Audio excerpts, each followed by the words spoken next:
எங்கிருந்தோ வந்தான் இடைச்சாதி நான் என்றான். எங்கிருந்தோ வந்தான் இடைச்சாதி நான் என்றான். இங்கிவனை யான் பெறவே என்ன தவம் செய்து விட்டேன். இங்கிவனை யான் பெறவே என்ன தவம் செய்து விட்டேன். கண்ணன் எங்கிருந்தோ வந்தான்.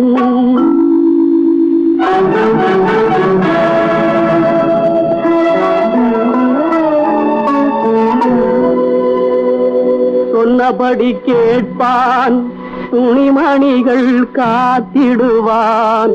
சின்ன குழந்தைக்கு யார பாட்டி செய்ப்பான்.